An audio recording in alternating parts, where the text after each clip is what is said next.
আমি আমার জীবনে আজকে প্রথম আমি ইষ্ট প্রসঙ্গ করতে সম্মত হয়েছি আমার জীবনের কথাগুলো বলার জন্য। তো মানে অগোছালো কথাগুলো আপনারা একটু গুছিয়ে নেবেন। আর আমি তো মূলত আমি লেখাপড়া বিদ্যা মানে লেখাপড়া আমি জানি না, আমার লেখাপড়ার যোগ্যতা নাই। আপনারা হয়তো কথাগুলো হয়তো এলোমেলো হতে পারে, আর মানে এই ভাষাগত দিক দিয়েও আমার মানে আঞ্চলিক ভাষা আসতে পারে। তো আপনারা একটু ক্ষমা সুন্দর দৃষ্টিতে দেখবেন। তো আমার জীবনে অনেক ঘটনা আছে, যে ঘটনাগুলো বললে আমার জীবনে আমাদের বাগডাঙ্গা সৎসঙ্গ বিহার যখন মানে ওখানে আশীর্বাদ হয়, তো তখন আমরা ওখানকার কর্মী ছিলাম।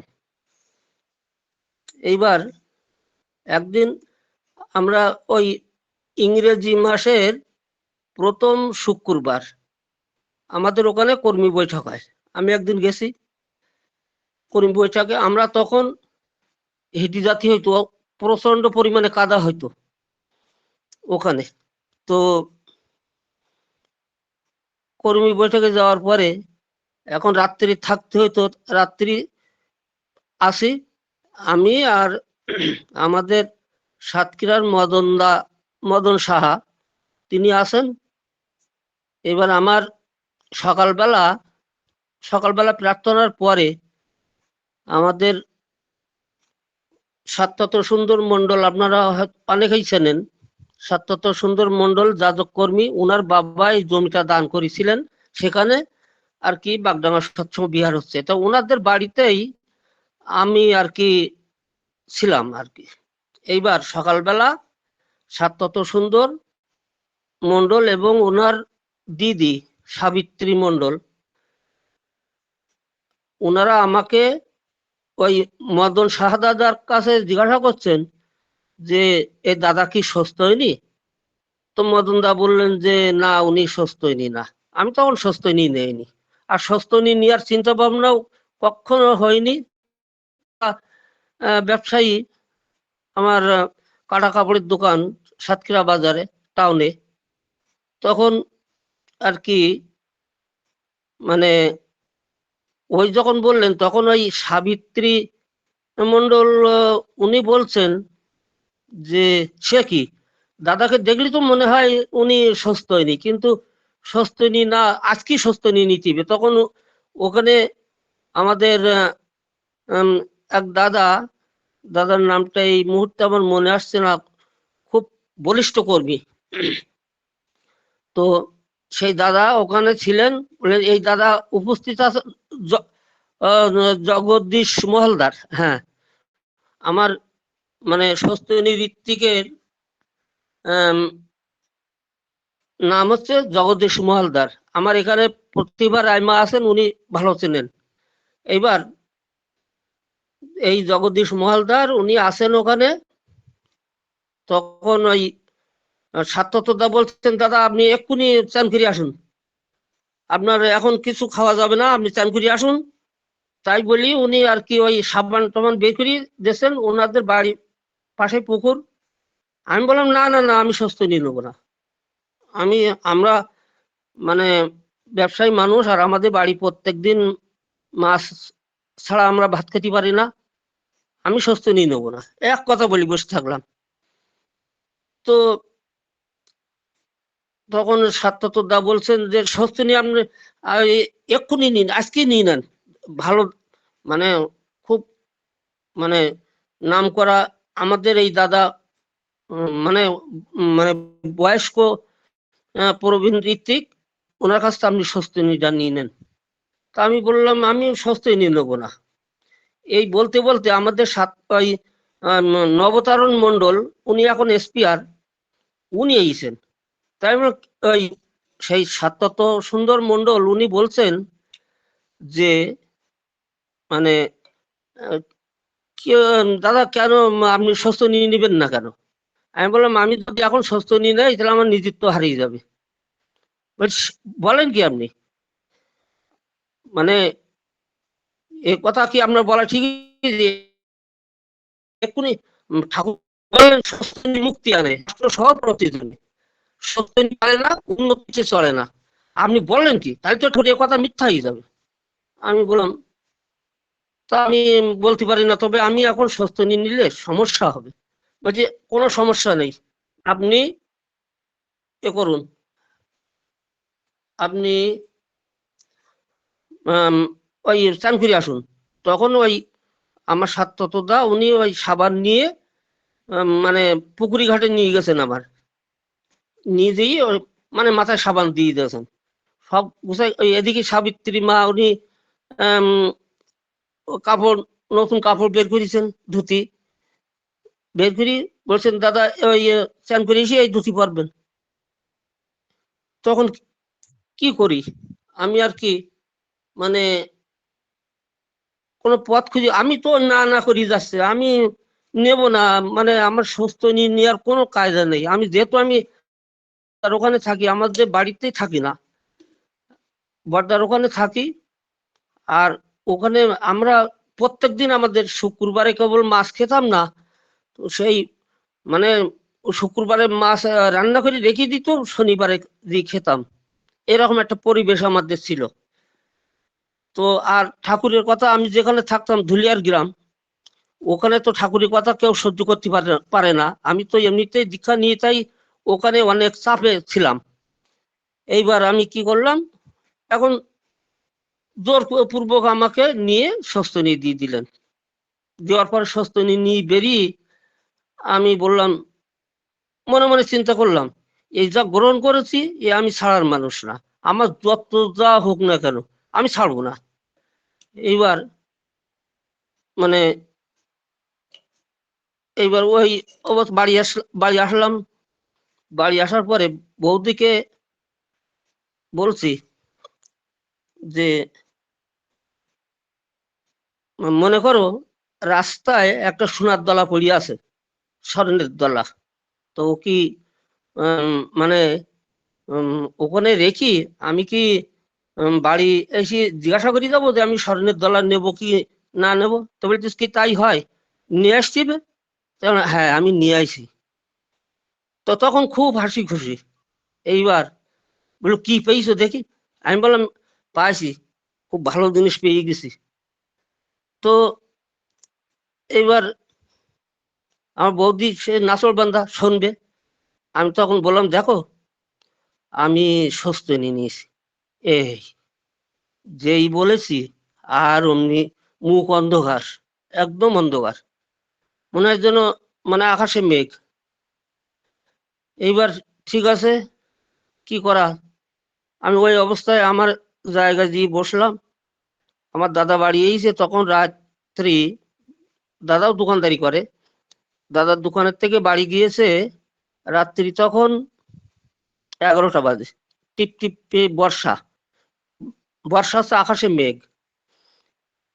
এখন বাড়ি যাওয়ার সঙ্গে সঙ্গে বৌদি দাদার কানে তুলেছে। এবার দাদা তো একটু গাঁজা খায়, দাদা গাঁজা খেতেন বা এখনো খান উনি। তো মানে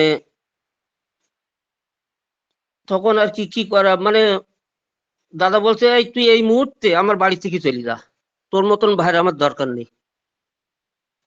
আমি বললাম স্বস্তি নেওয়ার অপরাধে আমার চলে যেতেই বাড়ি ছেড়ি, ঠিক আছে যাব। এই কথাগুলো বলতে বলতে আমি সংক্ষেপে বলছি আর কি, বলতে বলতে রাত 12টা বাজছে তখন। রাত 12টা একটু উপরে গেছে, বিদ্যুৎ চমকাচ্ছে, বর্ষা। তখন লাইটটা নিয়ে আমি বেরিয়ে পড়লাম সাইকেলে। সাইকেলে ওই ওই বালিশ কাঁথা নিয়ে সাইকেলের পেছনে নিয়ে আমি বেরিয়ে গেছি। ওখান থেকে প্রায় 6-7 কিলো হবে, সাতক্ষীরা সৎসঙ্গ মানে মন্দির আর কি।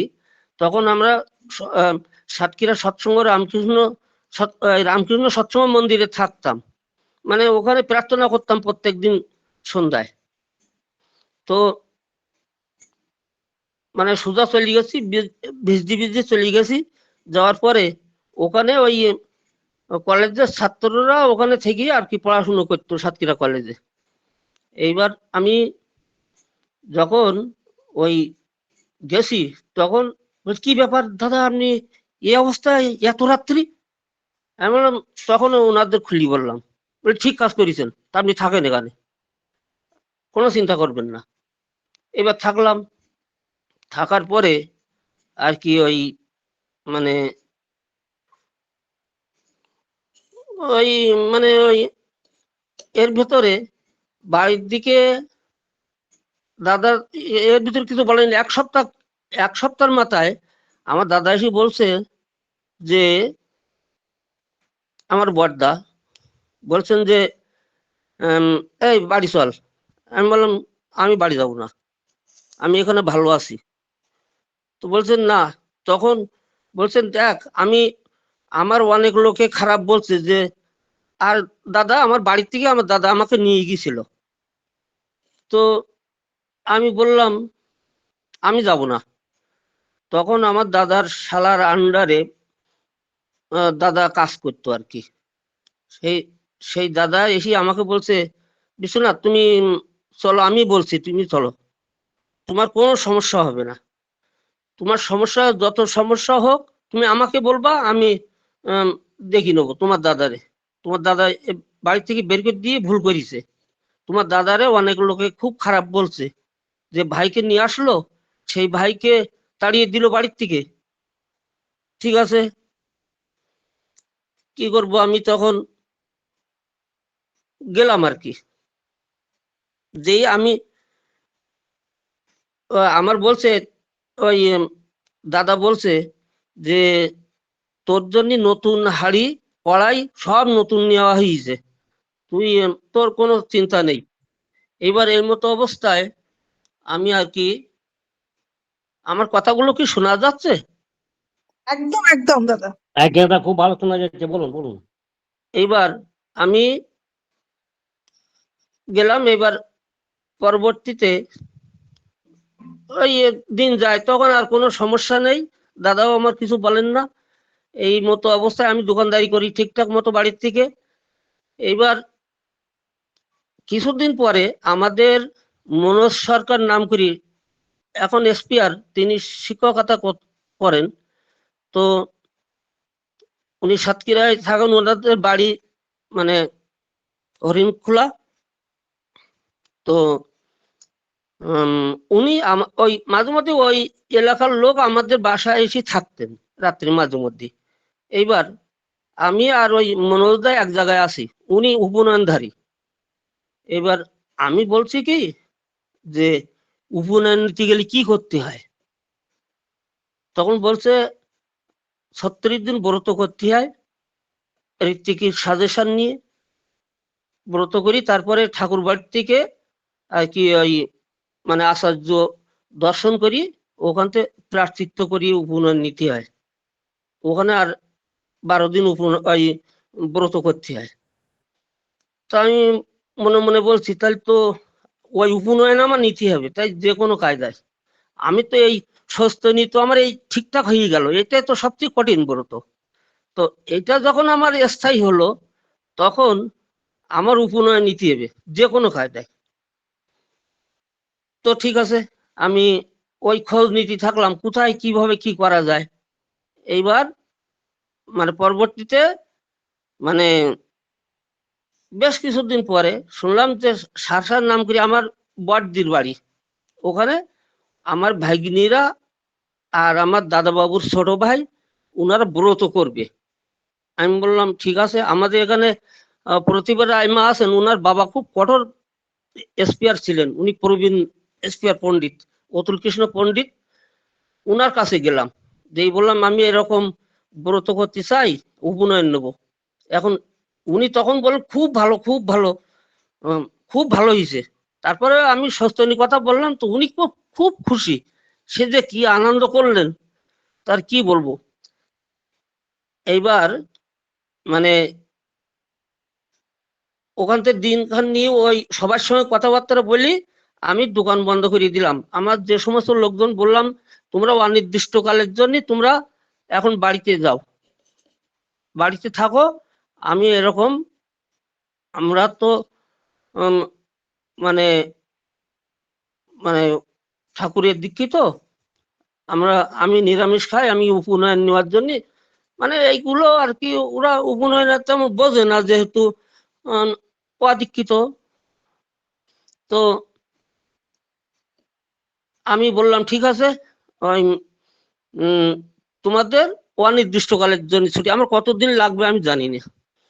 এবার দোকান বন্ধ করি, আমার দিনখান পড়ে গেল। তার আগে এবার আমি চলে গেলাম একদিন আগে। ব্রত যেদিন বলবো শুক্রবারের দিন, আমার শিশির বিন্দু সরকার, আমাদের প্রতিভা রায় মার বড়দা, উনার কাছে উনি আমাকে নিয়ে আর কি ওই বাসায় দিয়ে আসবেন ওই ব্রত গৃহে। ওনার সঙ্গে করে নিয়ে গেলাম, নিয়ে বসলাম। বসার পরে টানা 36 দিনে একবারে 36 দিন ব্রত করলাম আর কি।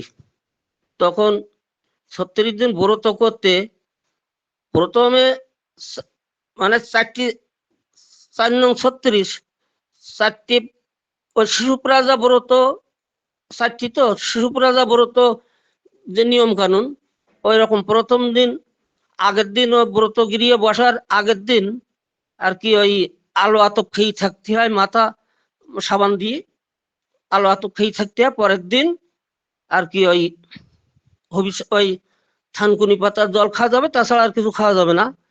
এইবার অভিসন্ন করতে হবে। অভিসন্ন ওই নিয়ম কানুন আমাদের ওই ওই বইতে আছে, উপাসনা বইতে আছে। এইবার প্রথম দিন পূর্বাহ্ন, তারপরের দিন অপরাহ্ন, তারপরের দিন অযাচিত, তারপরের দিন নিরাম্ব। মানে পূর্বাহ্ন মানে বেলা পুবি থাকতে অভিসন্ন করতে হবে, তারপর বেলা সোজা হলে পরের দিন অভিসন্ন করতে হবে, তারপরের দিন অযাচিত। আমি কোটিপতি থাকতে পারি, কিন্তু আমার না চাইতে যদি কেউ না দেয়, তা আমি কোটিপতি থাকলেও আমার কিছু খাওয়ার নির্দেশ নেই ঠাকুরের। আর তারই পরের দিন হচ্ছে নিরাম্ব। এই নিরাম্ব মানে একেবারে কিচ্ছুই না। যদি অযাচিত যদি না পাই, তাহলে মানে ওই দিন সকালে কিছু খাওয়া হচ্ছে না, দুপুরে হচ্ছে না, সন্ধ্যায় হচ্ছে না, পরের দিন সকালে হচ্ছে না, দুপুরে হচ্ছে না, সন্ধ্যায় হচ্ছে না, পরের দিন সকালে থানকুনি পাতা। এইবার এইভাবে। আর ওয়াজাসিত যদি পাই তা 4 নং 36 দিন আমি কিছু খাইতে পারবো না, আর ওই 9 দিন আমি কিছু খাইতে পারবো না 36 দিনের ভিতরে। আর আর 9 দিন আমার যদি না চাইতে কেউ দেয়, অযাচিত দেয়, তাহলে আমি খেতে পারবো। আর 9 দুগুণে 18 দিন আমি নিজের খরচে খেতে পারবো আর কি, অভিসন্ন করতে পারবো। এই মতো অবস্থায় আর কি আমি যখন মানে 36 দিন ব্রত শেষ করি, ব্রত উদযাপন করলাম, তখন আমার শিশির দা, অরবিন্দু দা, তারপরে আমাদের এক দাদা পুলিন বিহারী সরকার দাদা, ওই প্রতিভা রায়মা ছিলেন, ওনারও এক দাদা, ওই জ্ঞাতি দাদা হয়তো হবে আমার মনে হয়। ওনাকে বলবেন ওই এই আলাপনীতে প্রতিভা রায়মাকে বলবেন, উনি বলবে ক্লিয়ার করি, ওনার সব জানা। এইবার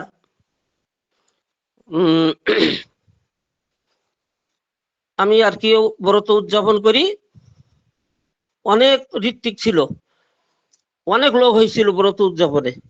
তারপরে এইবার ওখান থেকে বেরিয়ে আমি সুপদ চক্রবর্তী দাদার সঙ্গে ঘুরে বেড়ালাম 1 মাস, বিভিন্ন জায়গায় ঘুরে বেড়াতে, সৎসঙ্গ ঘুরে বেড়ালাম।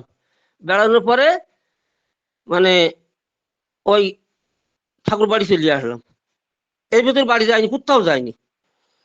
মানে সুপদদার সঙ্গে, সুপদদার হাতে, চক্রবর্তী ব্রাহ্মণ মানুষ, বিপ্র মানুষ, ওনার হাতে রান্না খেয়েছি আর ওনার সঙ্গে ঘুরে বেড়াইছি খালি। এবার বেড়ানোর পরে 1 মাস বেড়ানোর পরে আমি চলে আসলাম সুজা দেওঘর। দেওঘর আসার পরে আমার ওখানে এক প্রহ্লাদ দার নাম ছিল, প্রহ্লাদ মন্ডল। উনি আর আমি দুজনে আসলাম দেওঘরে। দেওঘরে আসার পরে আমি সংক্ষিপ্ত করছি আর কি। দেওঘরে আসার পরে আমার ওই মানে ওই অজিত গাঙ্গুলি দা, ওনার সঙ্গে কথা বললাম। উনি ওই বাংলাদেশে বাঙালিদের আর কি উনি উপনয়ন দিতেন। উনি হচ্ছেন উপনয়ন ঋত্বিকাচার্য। তো ওনার সঙ্গে কথা বলার পরে উনি সব ক্লিয়ার করি আজ আমাদের ওই মাথা মুন্ডন করি, গেরুয়া পোশাক পরাই আশুদেবের সামনে নিয়ে গেলেন। তখন বড়দা ছিলেন, বড়দার সামনে নিয়ে গেলেন।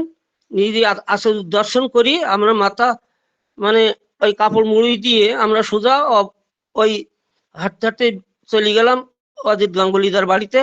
যেই আর কি আমরা আমাদের একটা ঘর দিল, সেই ঘরে আমরা থাকলাম। থাকার পরে ওখানে 12 দিন আমার থাকতে হয়েছিল। তো আমার দিন ভালো গেছিল। ওখানে ব্রত করছিলাম, ওনারা রান্না বান্না করে দিতেন, ওই মা রান্না বান্না করে দিতেন। আমাদের ওই যে কীর্তি সুন্দর গাঙ্গুলি দা এখন লাকনিতে থাকেন, ওই ওই দাদার মা রান্না বান্না করে দিতেন। এইবার একদিন ও মানে ওই পরিচয় হচ্ছিল যে কে কি করে।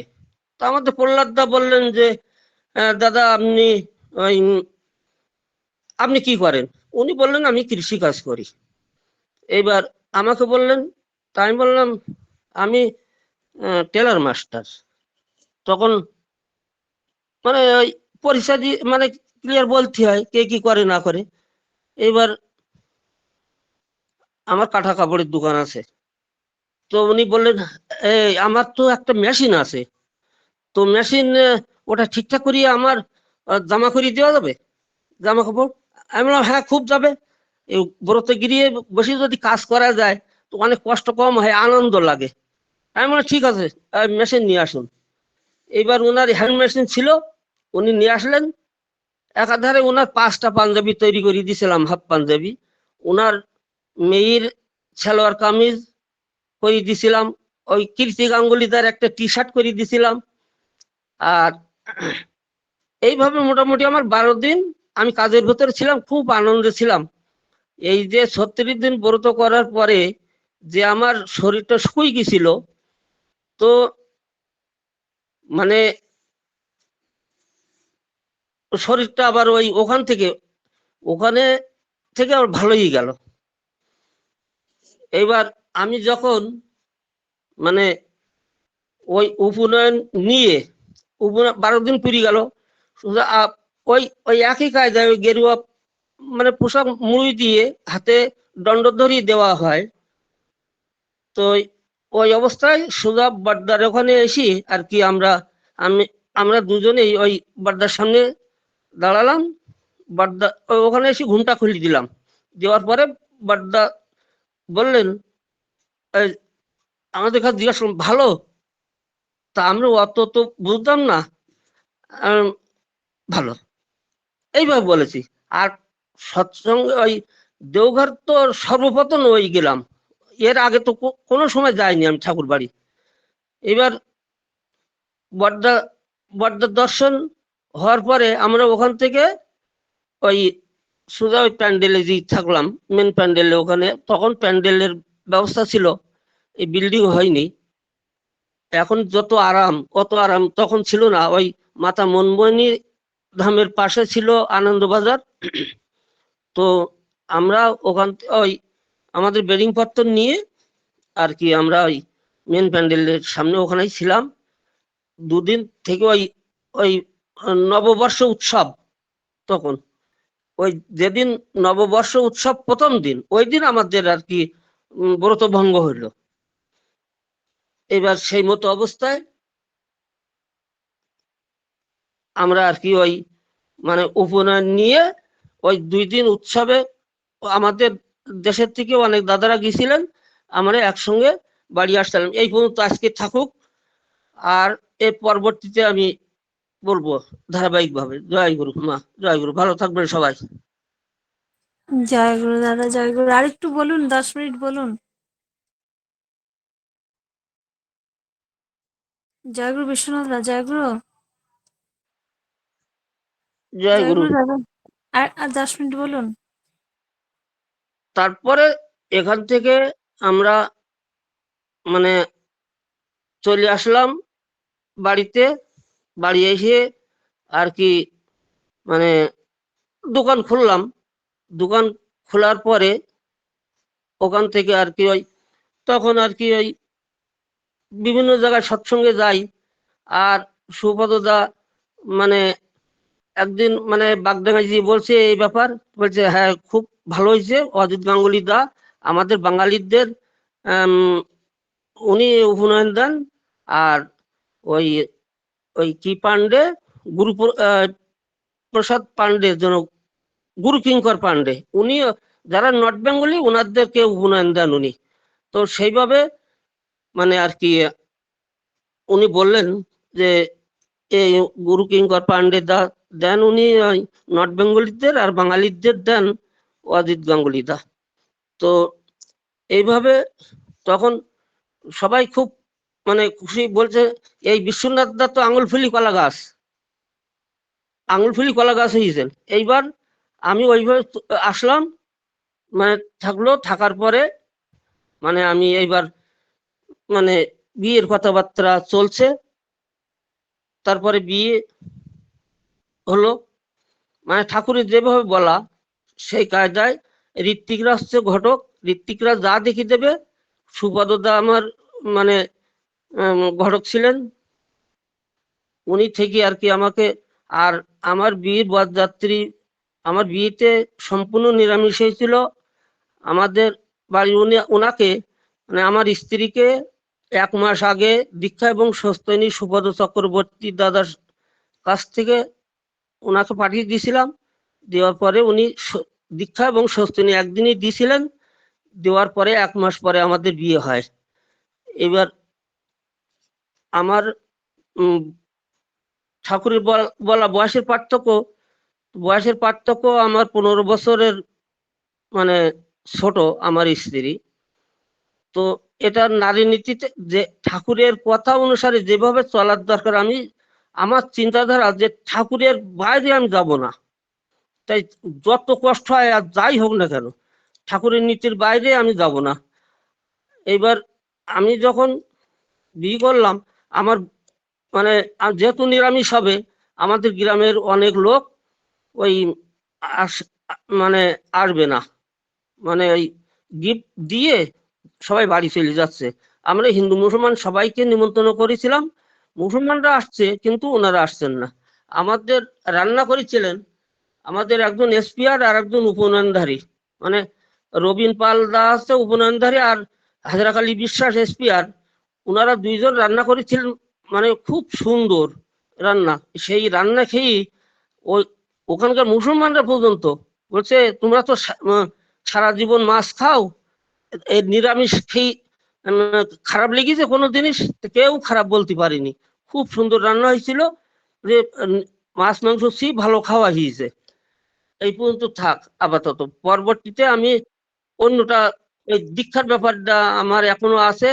আমার ওই দীক্ষা নেওয়া মানে কিভাবে নিয়েছিলাম এটা বলবো। আর ওই মানে পরবর্তীতে আমি বলবো ওই দেওঘর ঠাকুরের শতবর্ষ উৎসবে আমি গেছিলাম, মানে কিভাবে গেছিলাম, খুব কষ্ট করে গেছিলাম। ঠাকুরের শতবর্ষ উৎসবে একটা কোটা দেওয়ার কথা হয়েছিল, বড়দা বলেছিলেন, শ্রী শ্রী বড়দা, যে কোটা মানে যারা দিতে পারে তারা ভাগ্যবান। তা আমি আর মদনদা দুইজনে মিলে তখন টাকার বাটা ছিল 40 টাকা তৎকালীন সময়। তো এখান এখান থেকে 38 বছর আগের কথা, যেহেতু এটা ঠাকুরের 138তম জন্ম বার্ষিকী। তো ওই আমরা দুজন মিলে একটা কোটা দিছিলাম। এইবার পরবর্তীতে শুনলাম যে মানে যারা কোটা দিতে পারেনি অথচ দেওঘর আসবে তারা মহা মহা ভাগ্যবান। এইবার মানে চিন্তা ভাবনা বেরিয়ে গেল, ঠাকুর বাড়ি যাবো, দেওঘর যাবো, তাই যে কোনো কায়দায়। তো এই পর্যন্ত থাকুক, পরবর্তীতে আমি বলবো আর কি। জয় গুরু, সবাইকে জয় গুরু, সবাই খুব খুব ভালো থাকবেন। জয় গুরু দাদা, জয় গুরু। খুব সুন্দর আলোচনা করছিলেন। আসলে আমার আজকে আমি থামতেও নিজেও যেন মানে আরো যেন মনে হচ্ছিল যে শুনি। টাইমটা খুবই কম হয়ে গেছে মনে হচ্ছে।